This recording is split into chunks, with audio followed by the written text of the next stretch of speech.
À force de se faire manipuler, on finit par perdre le contrôle de sa propre vie, dont le roi Paul Biya a perdu le contrôle de sa vie.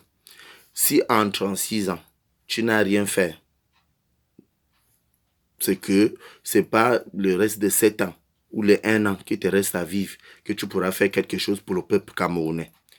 Ceux-là qui ont continué à l'accompagner, ce band de zombies, de morts vivants, ce band de suceurs de sang, qui ont accompagné le roi Paul Biya à rester dans le royaume des Étudis, qui ont accepté continuer à tuer mes frères et sœurs camerounais. Parce que moi, j'ai dit, ceux-là que vous appelez les ambazoniens, ce sont mes frères. Ceux que vous appelez les francophones, ce sont mes frères. Ceux que vous appelez les anglophones, ce sont mes frères. Quand un billet tombe, c'est mon frère. Quand un militaire tombe, c'est mon frère.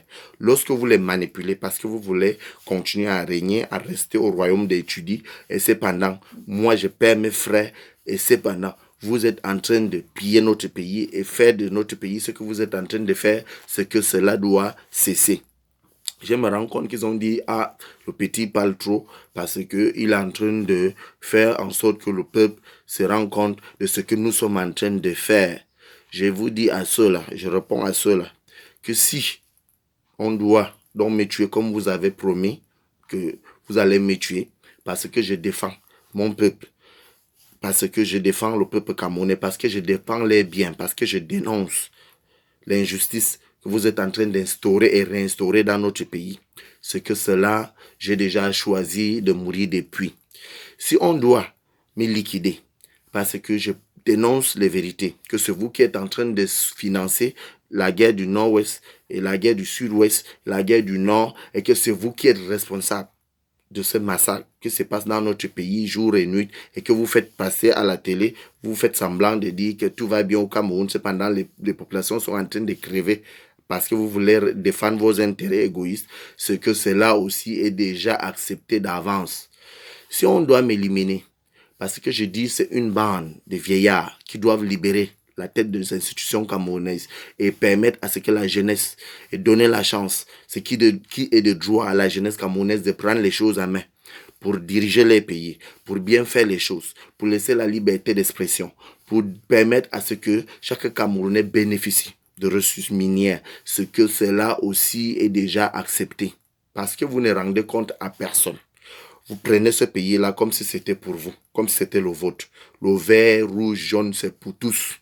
Lorsqu'on est Camerounais, on n'a pas choisi d'être au Cameroun, c'est qu'on peut défendre ce drapeau, c'est qu'on peut défendre cette terre, c'est qu'on peut défendre cette nation. Et je suis donc sur la défensive. C'est pour cela que j'ai choisi la voie de sans voix. Je me mets debout et j'ai promis. J'accepte de mourir donc, si c'est le cas.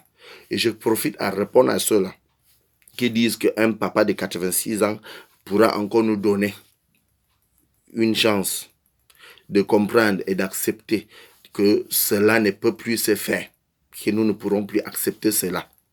Nous et la diaspora camerounaise, nous n'allons plus accepter cela. Tenez-vous prêts, parce que le rendez-vous, c'est pour très bientôt. Et je suis sûr de moi que vous n'aurez même pas le temps de prendre vos brosses à dents, pour ne pas dire les avions que vous êtes prêts et que vous avez préparés pour débarquer et pour décoller d'un moment à l'autre. Nous n'allons pas vous laisser même la chance d'embarquer. Vous avez deux chances, deux choses à faire. Soit vous partez dans vos villages respectifs en laissant la tête de nos institutions en paix et en donnant la chance à la jeunesse camerounaise pour se mettre au travail, soit vous nous tuez comme vous l'avez dit pour continuer à régner. Parce que c'est ça votre travail. Monter les uns contre les autres, massacrer le peuple.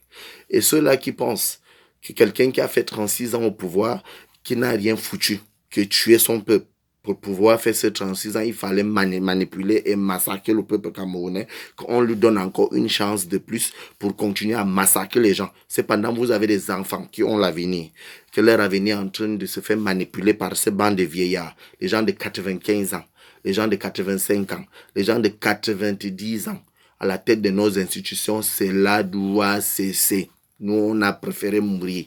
On a donc choisi ces voies donc. Et c'est pour cela que nous avons dit, ça suffit. On voit les gens dire, on doit leur donner une dernière chance. Il ne peut plus exister la chance si en 36 ans, vous n'avez rien fait que de massacrer notre peuple pour rester au pouvoir comme vous avez la durée dont vous avez fait. Moi, Ramon Kota, je n'accepterai pas cela. Je suis debout et prêt.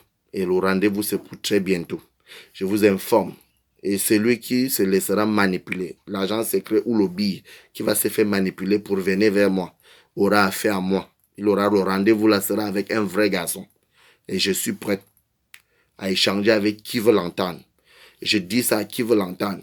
Que je suis prêt à mourir si c'est pour libérer mon peuple. Et c'est cela qui est déjà signé d'avance. Et j'ai accepté devant les yeux de vraies personnes de ce monde comment et le pourquoi, si je dois vivre, comment notre pays doit fonctionner. Je vous remercie.